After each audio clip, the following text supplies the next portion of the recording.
Hi, my name is Sydney Keough. I'm a drama teacher at a school in Greater Manchester. In September, I will be taking on the role of head of faculty at my school, and I'm in my 5th year of teaching. I have also been a professional mentor at my school in this last year and have mentored drama trainees from MMU for the last 3 or 4 years. So, today I'm going to talk a little bit about extracurricular provisions in school, because as a drama practitioner or someone who works in the performing arts, this is something that kind of comes as part of the parcel with the job. So I'm going to talk a little bit about it in general. I'm going to talk about what maybe works well and what might be too much to handle, so things to consider. So, as a drama teacher, one of the first things I would say is that in many cases you will be or may be a one-person department.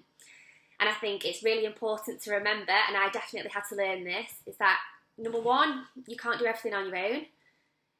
And number two, you can't do everything at once. So you might have these amazing big ideas about, I want to do this and this and this and this.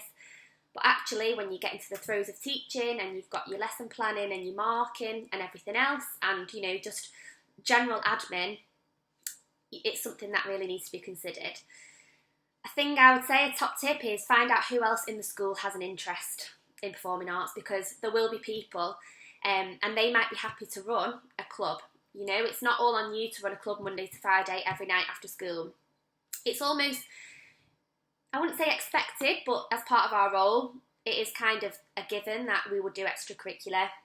But find someone else who is also passionate about the performing arts and get them in. So, in terms of thinking about what works well, first thing I would say, think about the purpose of the club that you are going to run in terms of co-curricular. What will the outcomes be? Are you working towards some sort of performance, or is this club just for fun? So that's one thing to consider. Think about timings. How long do you have at your lunch break versus after school? Because if you've got an hour-long lunch break, you can run your co-curricular club in that time, and then your time after school is your own. Then, you can also use the time after school for catch-up work or interventions, so you're not having to wait. But again, that would depend on your timetable.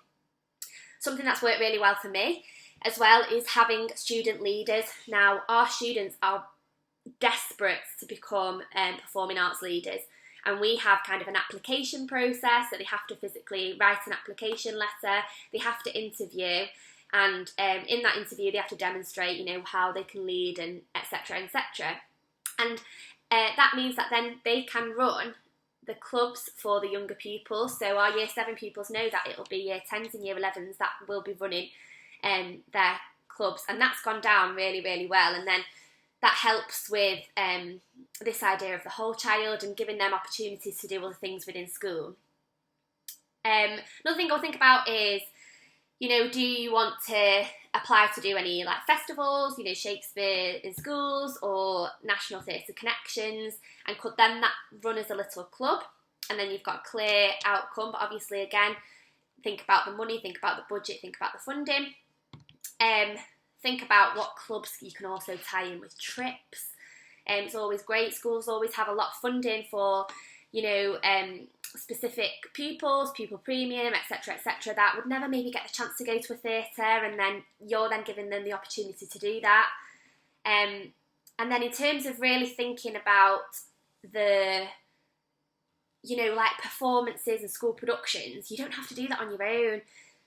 Pupils, I think sometimes we don't give them as much credit as they deserve. They love being involved in stuff, and our pupils especially, we now have, our school productions are essentially run by the pupils, in terms of we have a backstage crew, we have a stage manager, we have pupils doing the lighting design and the sound. They run everything, and that's been an absolute godsend for us as a department, because again, we can't do everything, but gives them a real sense of ownership, and they really, really love that.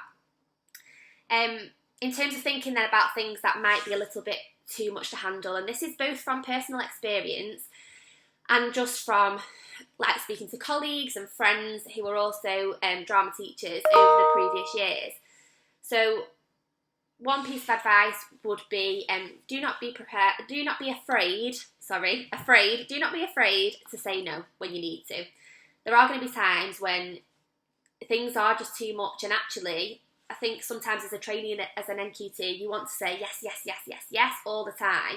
It can't happen, and that, you know, I was someone definitely in my NQT year that said yes, yes, yes quite a lot, and actually you might burn yourself out. So thinking about not taking on too much.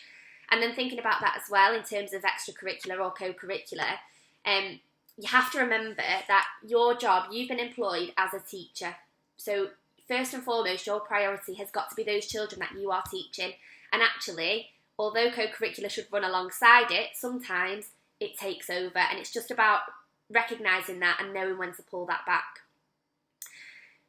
One of the biggest pieces of advice I got during my NQT year, and actually it stuck with me forever, and I now kind of reiterate this every year to my own trainees, is that there are going to be times in the year where there are bottlenecks.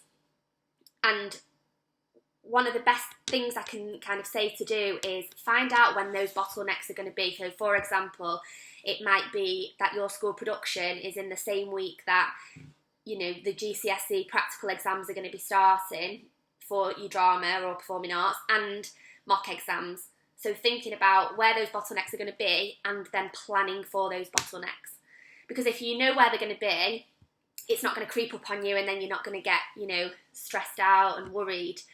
And it's just about putting something into place to go, right, this is when it's going to be, but I'm going to do X, Y, and Z to combat that.